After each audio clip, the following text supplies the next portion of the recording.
Okay, I want to make full disclosure right here, right up front, right now. I am not a morning person, but there's something truly spectacular that I think you'll appreciate, and I really wanted to capture that. So I'm going to show that to you later in the video, but right now, just bear with me. I mean, I haven't had time to comb my hair, shave, or anything, but we're going to get headed out, and we'll show you this a little bit later on. So hang on.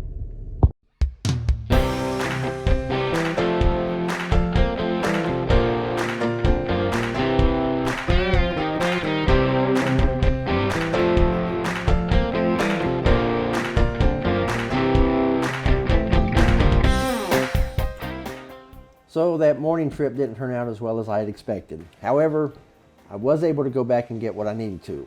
We'll talk about that later in the program. Today we're actually going to go to two areas. One is Rufus Morgan Falls, and the other is the Wayah Bald Fire Tower. Now, what makes the Wayah Bald Fire Tower so interesting is that it's handicap accessible. The vistas, and even getting to the tower itself.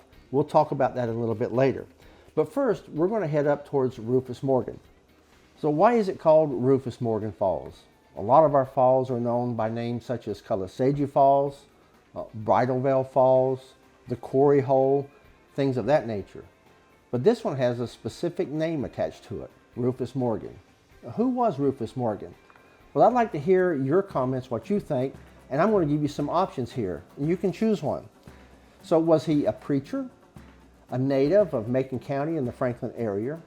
Was he a botanist and an author, or was he a pioneer for the Appalachian Trail? Well, again, give us your comments. But here's a little hint. He was born in 1885.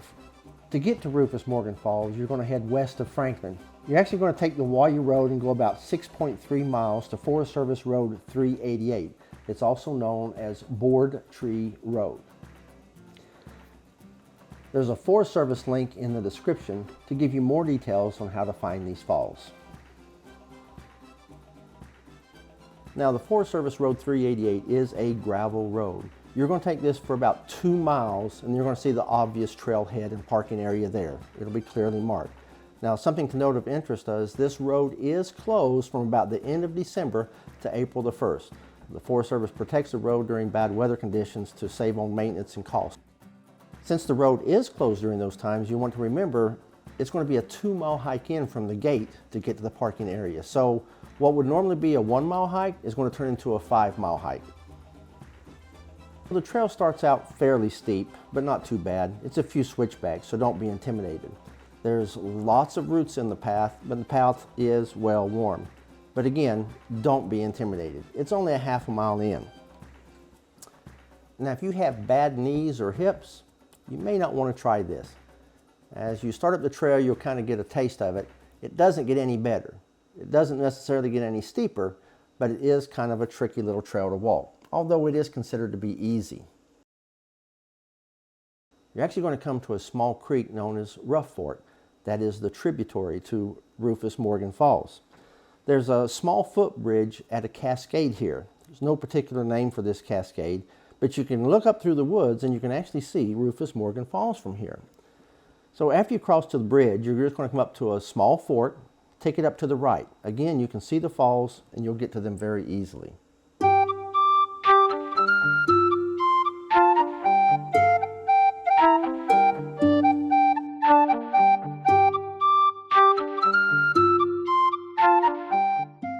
Now, once you arrive at the falls, you can actually kind of go around to the left there and get a profile of the falls. But please, don't try to go to the top for obvious reasons.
Once you've enjoyed your visit to the falls and you come back to the main trail, just take the right for it.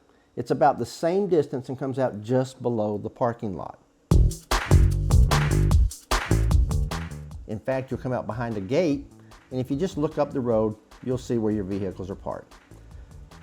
Now, something about Rufus Morgan Falls is this is a trail that is less traveled, but you're still going to expect to encounter people on there. If you want to go in there and not see people, you're going to have to do that probably early morning or late in the evening. It's a quick hike in and out. Congratulations, you just finished Rufus Morgan Falls. Next, we're going to head to the Wayah Bald Tower. To get to Wayah Bald, just take Wayah Road from the old Murphy Road in Franklin. At about 4 miles, you're going to pass Forest Service 388, where Rufus Morgan Falls is located. Now, hopefully you planned on seeing this beautiful fall while in the area.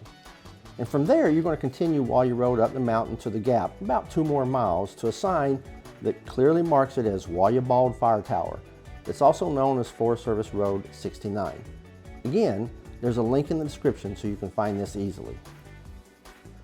Now, something to remember about these Forest Service roads is these are typically single lane roads. They're gravel roads with turnouts, which basically means when you meet somebody, you're going to have to slow down, pull over and stop, or possibly even back up to an area to allow passage for all vehicles. So take your time on these roads. And if you're not used to driving gravel roads in the mountains, you will find that your wheels will spin. Something to help you in this is when you come to a turn, don't take the inside of the turns, go to the outside of the turns. There's less torque on the wheel axles and you're less likely to spin your tires. The best part of going up to Wayah Bald Tower and what else it has to offer is that this is handicap accessible. So wheelchairs and older persons will find this very easy. In fact, some of the vistas, you don't even have to get out of your vehicle to enjoy. I'm also going to give you some important information about this road at the end, so please make sure you hold on to get that. About 1 mile in on the Wayah Road, you're going to come to the Wilson Lick Ranger Station. Now, I know I'm going to catch a lot of flack for this. I've seen a lot of sites that said this tower was built in 1916. However, the Forest Service has it dated as built as 1913. Again, there's a link for that down there if you have any questions. However, when you get to Wilson Lick Ranger Station, you're going to find an information board. What makes this information board so interesting is there's a lot of photos from back in the time when this was actually a house that was in use. It was the first ranger station in the Nantahala National Forest. And on that information board, you're going to find descriptions, what the roads were like, and what life was like during that time. And although the house is closed and boarded up, you cannot enter it. You can walk around the house. You'll find an old barn out back as well as an old outhouse. Now, this is a grass field in front of the house. It's very hard packed, so again, it may be accessible with some wheelchairs. Another interesting point is this house is actually on part of the Appalachian Trail. So if you like and you're traveling with others, you can leave one vehicle here, take everybody up to the tower, and then hike back down the Appalachian Trail to this home. It's about a 3-mile hike. But then you can tell everybody that you hiked a portion of the Appalachian Trail. Now, you might remember in the beginning, I made reference to me not being a morning person. The whole reason for that is I was wanting to go to the fire tower to get the sunrise of the mountains. Well, when I got there, what do you think I found? The mountain was actually fogged in. And although I couldn't get the sunrise because of the fog, I was offered a scenery that you don't normally see. Normally through the day, as you're heading up Highway 64, you can look up to the top of Wayah Bald and see if it's in the clouds or not. However, because this was an early morning and it was still dark outside, I could not tell. In fact, until I got to the top of the mountain, I didn't know I was going to be fogged in. So I was going to have to return at a later date to get that sunrise. So right at 3 miles above the Wilson Lick Ranger Station, you're going to come to the parking at the trailhead. There's also some additional parking near the restrooms and a picnic area with several tables. And although I did mention there are restrooms here, I want you to keep in mind these are not restrooms with running water. These are known as the vault type restrooms. Basically, it's a glorified outhouse. so the odors can be strong. So if you find that offensive, you may want to find elsewhere, but we're not going to go on about that. Keep in mind the elevation here is over 5,300 feet. That's quite a difference from the 2,000 foot elevation in Franklin, which means it can easily be 10 to 15 degrees cooler up here, as well as factoring in the wind chill. So even early mornings and evenings in the summer can be very cool. One thing you'll notice right away when you get to Wayah Bald is the beautiful vistas from the parking area itself. You don't even have to get out of your vehicle to see these long-range views. You can actually watch the sunrise from your car. The stars at night are absolutely amazing. And even off in the distance at night, you can see the town of Franklin lit up. The trail to the tower is actually paved. So again, this makes it very accessible for handicapped or those with wheelchairs. Now, it's about 2.5 football fields in length. That's about 750 feet. And there is an elevation change of about 50 feet. So although it's not steep, it's not flat. So you want to use caution and be advised, especially when coming down from the tower. Now, the vistas can be seen from the bottom of the tower. One doesn't have to climb it to see some of these. Again, this makes it very accessible for those in wheelchairs. After the decommissioning of the tower in the 1940s, the upper sections had been removed with only the base still standing. However, you can go to the upper level of the tower here by way of the stairs. The roof structure that you see on the tower was actually rebuilt in 2018 after fires destroyed it in 2016. There's plenty of evidence of this fire that is still clearly visible in the area. Now, when you get up in the tower, you're going to notice there's markers all around that as well as the vistas below.